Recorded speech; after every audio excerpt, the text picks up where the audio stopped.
के माँ बाप विदेश से आए थे, उस मिट्टी में पैदा हुए, फ्रांस की शपथ ली उन्होंने कि we will be loyal to the constitution of France, और फ्रांस में इन्होंने अटैक। इन लोगों ने वहां पे चुन चुन के फ्रेंच को मारा, और ये कौन थे? ये खुद फ्रेंच थे जो बाहर से लोग आ रखे थे। अब और फ्रांस में वही शरिया का कानून आप चाहते हैं, यूके में हो रहा है, शरिया कोर्ट्स बन रही हैं यूके में। यार रोहिंग्यास को जगह देनी चाहिए, रोहिंग्यास फूंक देंगे तुम्हारे मुल्क को, ठीक है? और फिर उस दिन बैठ कर मुंह पकड़। दोस्तों, मैं हूं मेजर गौरवारी और आप देख रहे हैं द चाणक्य डायलॉग्स। इस वीडियो को लाइक करिए, हमारे चैनल को सब्सक्राइब करिए और बेल आइकन दबाना बिल्कुल मत भूलिएगा। दोस्तों फ्रांस में आग लग चुकी है और बहुत ज्यादा भड़क चुकी है आग, और ये आग इतनी बढ़ गई है कि पूरी यूरोप को खतरा है। और आज मैं कुछ बातें आपको बताना चाहता हूं इसके बारे में। जो पूरा मामला चल रहा है ना, नाहेल आपको पता ही है, एक लड़का 17 साल का, वो गाड़ी चला रहा था, उसको पुलिस ने मारा। पुलिस वाले का यह बयान है कि मैं उसके पैर में गोली मारना चाह रहा था, लेकिन वो डिसबैलेंस हो गया, कुछ भी हो गया, वो उसको ऊपर लगी गोली और उसकी मौत हो गई। तो ये बात हम चाणक्य डायलॉग्स में कवर कर चुके हैं। पुलिस वाले को अरेस्ट कर दिया गया, उसके ऊपर इंक्वायरी चल रही है, और पुलिस वाले को एक निहत्थे बंदे को गोली मारने की सजा मिलनी चाहिए। ये बात तय है, मिलनी चाहिए। मैं कहता हूं मिलनी चाहिए, बिल्कुल मिलनी चाहिए। जो ऐसे मासूम लोगों को, वो क्रिमिनल नहीं था लड़का, उसका कोई क्रिमिनल रिकॉर्ड नहीं था, अभी तक पता नहीं लगा कि उसका कोई क्रिमिनल रिकॉर्ड है, और वो ठीक है रैश ड्राइविंग कर रहा होगा, कुछ कर रहा होगा, लेकिन that does not mean you kill a man. आप किसी की हत्या नहीं कर सकते, वो भी माइनर की। अब क्या हुआ कि वो मर गया, तो उसकी जो मां थी लड़के की ना, नाहेल की मां, उसने ये बोला कि साहब मैं उस पुलिस वाले को ब्लेम करती हूं, उस पुलिस वाले को दोष देती हूं, लेकिन मैं पूरी पुलिस फोर्स को दोष नहीं देती। और बड़ा मैच्योर स्टेटमेंट उसकी मदर ने दिया। हम तो आज मैं थोड़ा सा ना तफसील से बताता हूं ये चक्कर है क्या। दोस्तों ये सब समझने के लिए आपको थोड़ा सा पहले चलना पड़ेगा। Let us go to 2015। ये जो फ्रांस हम आज जलता हुआ देख रहे हैं ना, ये 2015 में वहां पे क्या हुआ था, पेरिस में टेरर अटैक्स हुए थे। इनको कराया किसने? हाँ, इस्लामिक स्टेट की जिम्मेदारी थी, आईसिस ने करवाया था, लेकिन करा किसने? ये जो इलीगल माइग्रेशन से आए थे वहां पे, उन लोगों ने करा, और कुछ उसमें लीगल भी थे। वो लोग आए अपने अपनी जगह से और उन्होंने अटैक करा। इस अटैक के बारे में मैं आपको कुछ बातें बताता हूं दोस्तों। इस अटैक में टोटल 137 लोग मारे गए, जिसमें 7 अटैकर थे, यानी कि 130 इनोसेंट लोग फ्रांस में मारे गए, और इसमें तकरीबन 416 इंजर हुए। फ्रेंच एयर स्ट्राइक्स थी जो इस्लामिक स्टेट पे करी गई थी किसी और देश में। आप समझ रहे हैं, जो एयर स्ट्राइक्स फ्रांस ने करी थी किसी और देश में, उसका बदला यहां पे लिया गया। लेकिन लेने वाले कौन थे? बदला लेने वाले ये बाहर से आए हुए आतंकवादी नहीं थे दोस्तों। ये आप ध्यान रखिएगा। अगर इस्लामिक स्टेट वाले बाहर से आते और इस्लामिक स्टेट वाले कहते हम यहां पे आए हैं, जैसे कि 9/11 हुआ था, विदेश से लोग आए और अमेरिका में वो जहाज वहाज बिल्डिंग के अंदर लगा दिए, तो वो तो मैं एक बात समझता कि हां उन्होंने बदला लिया है, गलत है, टेररिस्ट एक्ट है, लेकिन बदला लिया है। ये वाला मामला क्या था, ये मैं आपको समझा देता हूं, फिर आपको समझ में आएगा चल क्या रहा है, ये फ्रांस जल क्यों रहा है। यहां पे साहब ये जो अटैकर थे, ये फ्रांस में पैदा हुए थे। आप समझ रहे हैं मेरी बात? आपको फर्क समझ में आ रहा है? ये फ्रांस और बेल्जियम में पैदा हुए थे, ज्यादातर फ्रांस में पैदा हुए थे, उस मिट्टी में पैदा हुए। इनके माँ बाप विदेश से आए थे, उस मिट्टी में पैदा हुए। फ्रांस की शपथ ली उन्होंने कि we will be loyal to the constitution of France, और फ्रांस में इन्होंने अटैक करवाया। 137 लोग मरे, 7 अलग मान लीजिए जो टेररिस्ट हैं, 130 इनोसेंट लोगों को मार दिया। यानी कि लॉयल्टी कहां पे है? आप ये सोचिए लॉयल्टी कहां पे? आपने इनोसेंट लोगों को मार दिया। वो जो फ्रेंच लोग थे, जो आम लोगों को उन्होंने तो नहीं बोला था ना कि जहाज उड़ा के आप वहां पे डाल दो और ये बम डाल दो और इसको मार दो, इसको मार, उन्होंने तो नहीं बोला था। कोई शॉपिंग करने गया है, कोई बच्चे को लेकर गई है औरत अपनी, कोई बंदा अपनी नौकरी पे गया है, कोई लेडी है जो अपने ऑफिस की ओर जा रही है ना, या फिर ऑफिस से आ रही है, व्हाटएवर। इन लोगों ने वहां पे चुन चुन के फ्रेंच को मारा, और ये कौन थे? ये खुद फ्रेंच थे जो बाहर से लोग आ रखे थे। अब 2015 से आइए 2017, मुझे इनवाइट करा ब्रिटिश पार्लियामेंट में एक टॉक देने के लिए कश्मीर के ऊपर, ठीक है। तो मैं लंदन में घूमा, थोड़ा गाया, जैसी बात है, मैं जाहिर सी बात है 5-6 दिन के लिए गया था लंदन। तो मैं किंग्स कॉलेज लंदन में भी गया, वहाँ पे मैं ऑक्सफोर्ड में भी मैं गया, वहाँ पे भी एक प्रोग्राम था ऑक्सफोर्ड में, टॉक थी और डिबेट टाइप की थी, और किंग्स कॉलेज में भी थी, और ब्रिटिश पार्लियामेंट में तो मेरी अकेले की टॉक थी। अब दोस्तों हुआ ये कि वहाँ से जब मैं आया तो मैंने एक आर्टिकल लिखा, द कैलिफ ऑफ लंदन, और संडे गार्डियन है जो न्यूज़पेपर बड़ा मशहूर, संडे गार्डियन ने ये छाप दिया।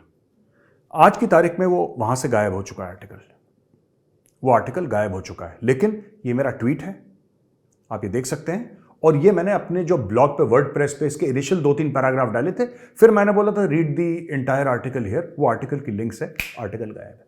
वो था क्या? मैंने बोला था कि जितनी तेजी से यूनाइटेड किंगडम और यूरोप रेडिकलाइज हो रहे हैं ना, तुम लोगों को प्रॉब्लम होगी, आज नहीं तो कल। 2017 की डेट आप देख सकते हैं, ये अक्टूबर में मैं वहां पे गया था, नवंबर में मैं वापस आया, फिर यहाँ पे इंडिया में आके मैंने वो आर्टिकल वापस लिखा था और उसको डाला था। अगर मुझे मिल जाएगा, मेरी कहीं फेसबुक में पड़ा हुआ, तो मैं ज़रूर फिर पोस्ट करूंगा अपनी फेसबुक पे दोबारा। लेकिन मैं आपको ये बताना चाहता हूँ ना दोस्तों, ये मैं कब से कह रहा हूँ इनको, यूरोपियन से जब भी बात करता हूँ मैं बोलता हूँ यार तुम लोग सुनो, एक टाइम बम के ऊपर बैठे हो, ये कभी फटेगा। क्योंकि तुम लोगों ने बेवकूफ़ी ऐसी करी कि तुमने अपने दरवाजे खोल दिए, तुमने बोला कि ये आ जाओ, हमारा दिल बड़ा धड़कता है। Typical woke left liberal mentality कि we know what to do, you don't know what to do, you don't realise the danger. देखो, बात ये नहीं है कि वो मुस्लिम हैं, हिंदू हैं, सिख हैं, ईसाई हैं, वो प्रॉब्लम है ही नहीं। प्रॉब्लम यह है कि देश में एक आने का तरीका होता है। मैं भारत पे भी आऊंगा, इसके बाद मैं भारत पर भी आऊंगा, ठीक है। लेकिन मैं आपको ये बताना चाहता हूं कि जो लीगल लोग हैं, जो वहां पे पैदा हुए हैं, और जो इलीगल हैं, आपको एक माइंडसेट तय करना पड़ेगा कि अगर आप फ्रांस में आ रहे हैं, अगर आप बेल्जियम में आ रहे हैं, अगर आप यूके में आ रहे हैं, तो वहां की वैल्यूज से आप अलाइन होते हैं कि नहीं होते। वहां के जो संस्कार हैं, जो भी वो अपने अपने कल्चर, अपना संस्कार मानते हैं, आप क्यों जाते हैं अगर आप उनके संस्कार नहीं मानते? आपको वहां पे भी शरिया चाहिए? यार ये कैसी बात होती है, मुझे एक बात समझ में नहीं आई। अल्जीरिया से कोई आया, सीरिया से कोई आया, ठीक है, और किसी और देश से आया जहां पे बहुत बुरा हाल है, जहां पे कट्टर इस्लामी कानून है, जहां पे शरिया नाफिज है, जहां पे हाथ पैर काट देते हैं, ये सब, उससे बच के आप आए फ्रांस। उदाहरण दे रहा हूं फ्रांस का, गए पूरे यूरोप में, उधर से आए फ्रांस, आ गए फ्रांस में, फ्रांस में सेटल हो गए, आपके बच्चे हो गए जो कि फ्रेंच सिटीजन है, आप भी बन गए फ्रेंच सिटीजन, आपके बच्चे तो पैदा हुए, तो वो तो खैर जाहिर सी बात है फ्रेंच सिटीजन होंगे, ठीक है। आज की तारीख में मैं एक बात कहना चाहता हूं आपको, आप वहां पे आए, आपने वहां पे क्या सीखा?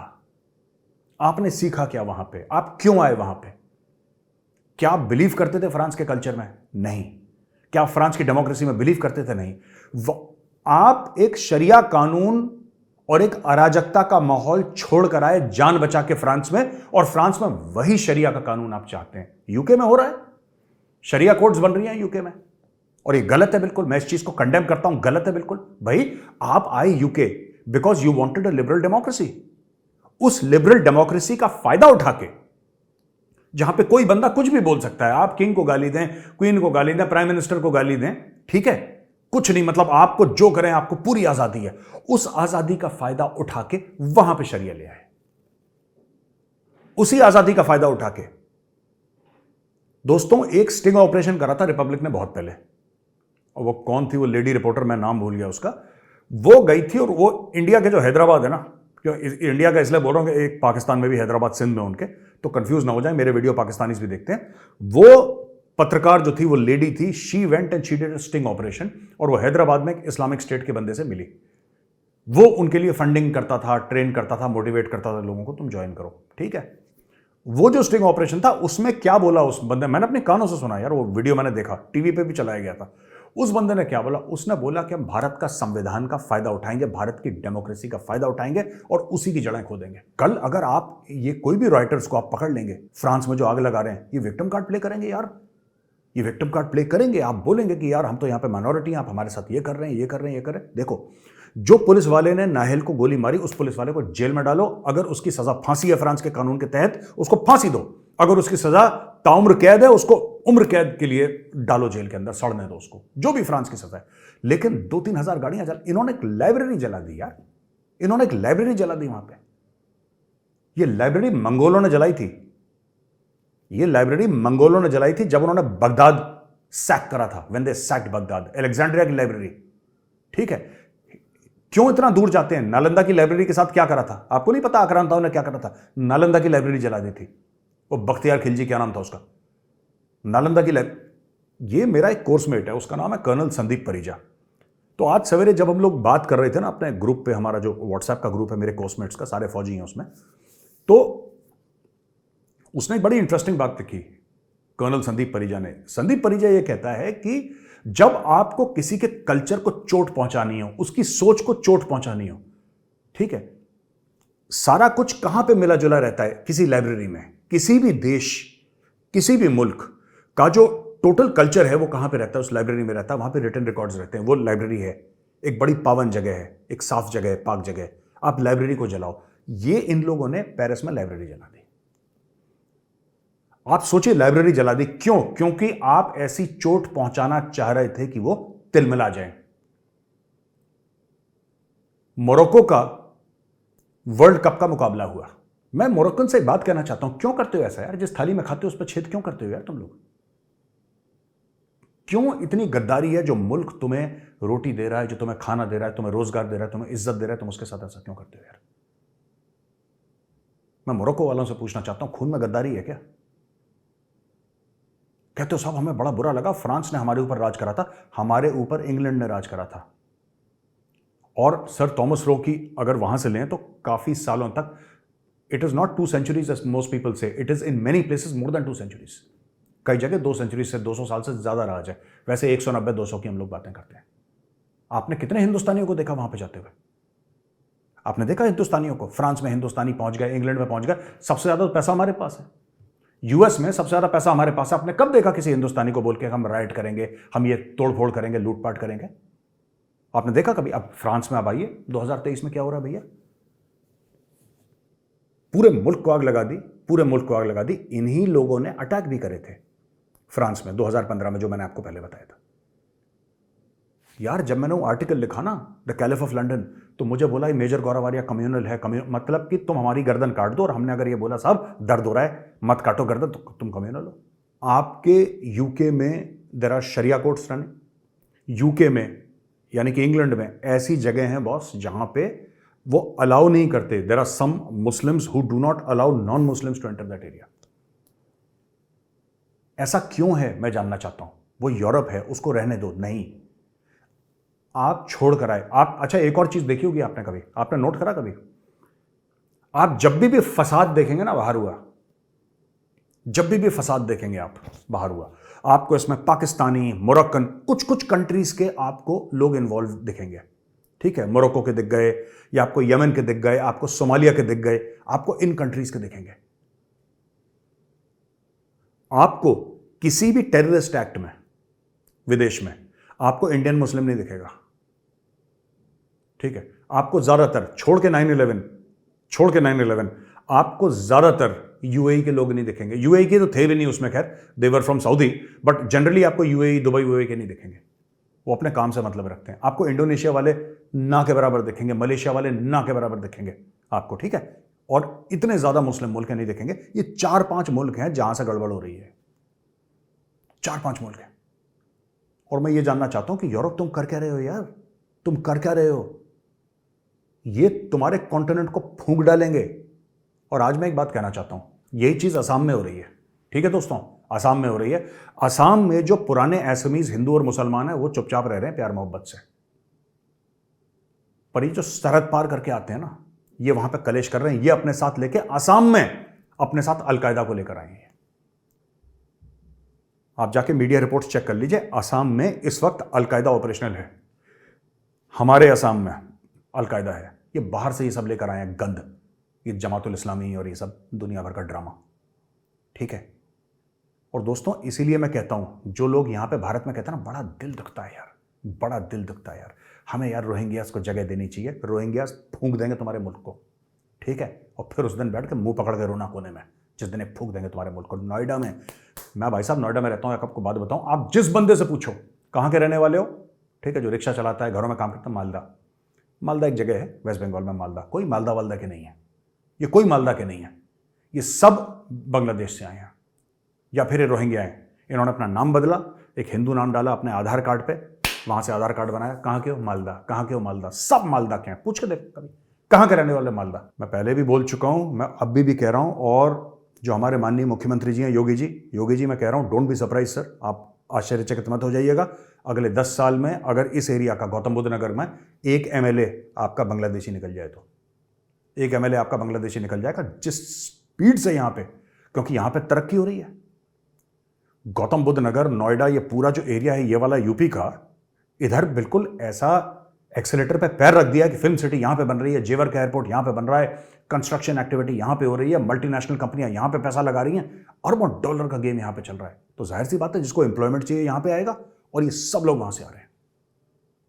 अब बंगाल के अंदर घुसो, घुसते ही अपना आधार कार्ड बनवाओ, सब कुछ कराओ, अपना पासपोर्ट वासपोर्ट जो भी बनवाना है, pan card, election card, most important election card, ठीक है। आप जाओ और देखना जब बंगाल में इलेक्शन होंगे एक फोन आएगा, सबके सब ट्रेन पकड़ के वापस वहां पे कि जी छुट्टी जाना है घर पे, वोट दिया वापस।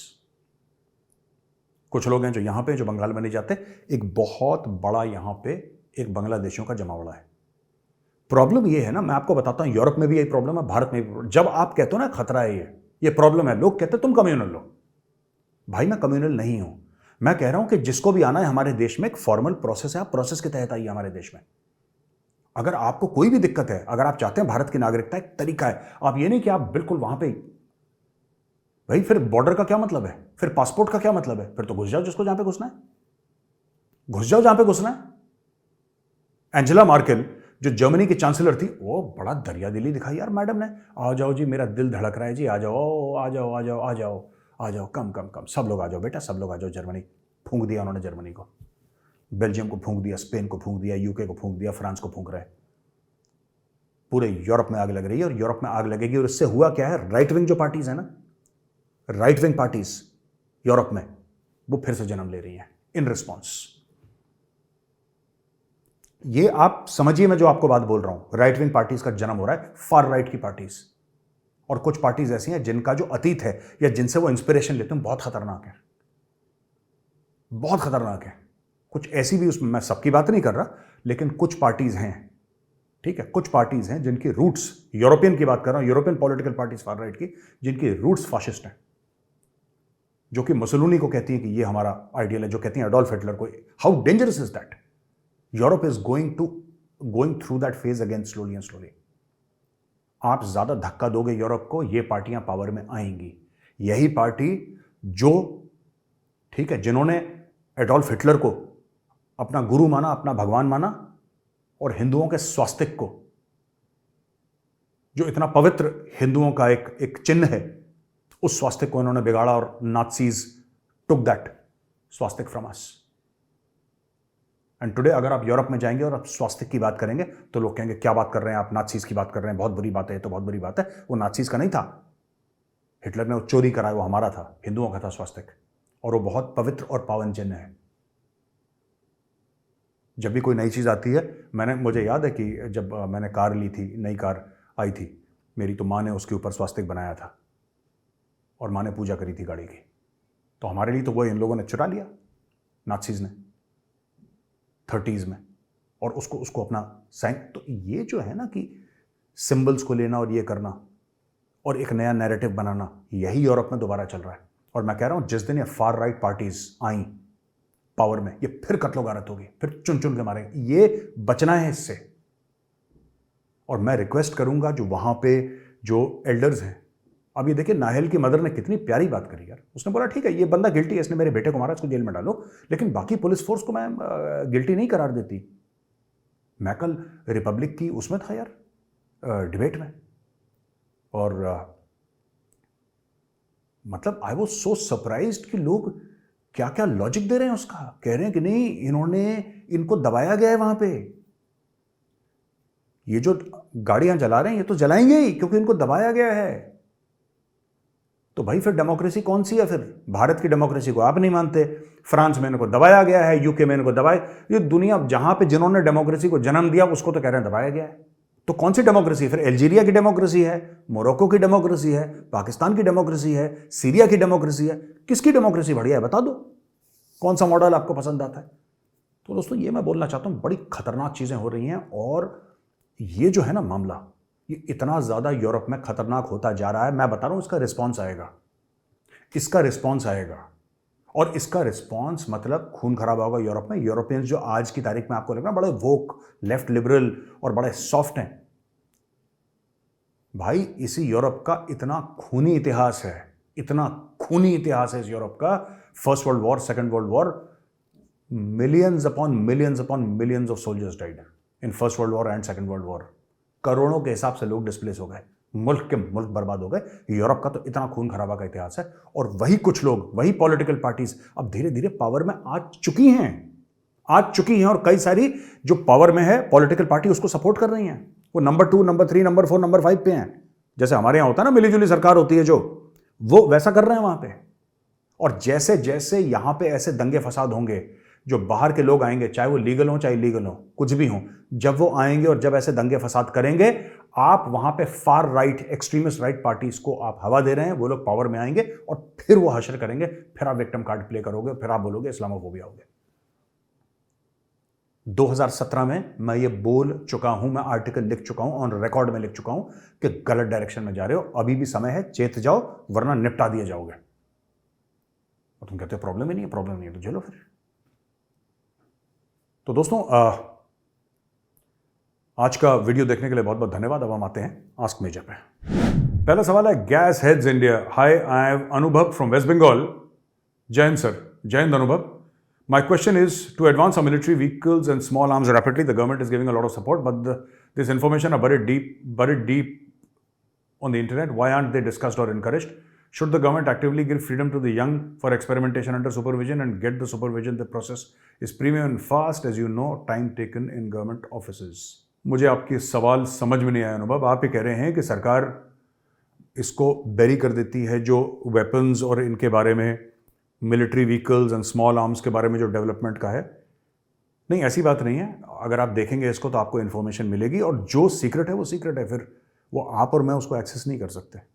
तो जो अवेलेबल है वो अवेलेबल है, जो नहीं है वो नहीं है। That's about it. Chiranjit Dhadumia. Hello sir ji. Hello Chiranjit ji. In the modern scenario warfare that we have witnessed in the past decade, we have seen that very potent weapon class are the sniper rifles. Very little is known about what kind of sniper rifles are being used by the Indian Armed Forces. Does our army use high caliber rifles like the Bare M82? Also, if there is any special wing of the Indian Army which particularly trained in this segment, please let us know. Chiranjeet ji, Indian Army has been using sniper rifles for a very long time. मैंने खुद चलाई है 7.62 mm Dragunov, which is a Russian sniper rifle. एक तो ये है, और आपने 50 कैलिबर बैरेट की बात करी, वो भी इंडियन आर्मी में है। इंडियन आर्मी में अनेकों किस्म की स्नाइपर राइफल्स हैं, एंड ऐसी कोई खास रेजिमेंट नहीं है। Infantry uses sniper rifles, special forces uses sniper rifles, line of control पे यूज़ करी जाती है स्नाइपर राइफल्स। तो ऐसी कोई स्नाइपर राइफल्स ऐसी कुछ नहीं है जिसको हम लोगों ने ऐसा बना दिया। ये सब जो हम लोगों का एक सोशल मीडिया पे ना स्नाइपर, ये सब मूवीज़ देख के, हॉलीवुड मूवीज़ देख के हम लोग ज़्यादा इंप्रेस हो जाते हैं। Sniper rifle is just a rifle which is a precision rifle with a mounted telescope and a long distance hit capability. Stable होती है, लॉन्ग डिस्टेंस पे मार देती है, 800 मीटर पे, 1000 मीटर पे, 1200 मीटर पे, 1500 मीटर पे। एंटी पर्सनल भी होती है, एंटी मटेरियल भी होती है, अलग अलग किस्म की राइफल्स होती हैं इस कैटेगरी में, और ये सब इंडियन आर्मी यूज़ करती है। Indian army has got the best in class of sniper rifles. ठीक है जी। So I hope that answers your question. दोस्तों, बहुत बहुत धन्यवाद ये वीडियो देखने के लिए। अगर वीडियो पसंद आए तो वीडियो को लाइक करिए, हमारे चैनल को सब्सक्राइब करिए, बेल आइकन दबाना बिल्कुल भी मत भूलिएगा। जय हिंद, वंदे मातरम, भारत माता की जय।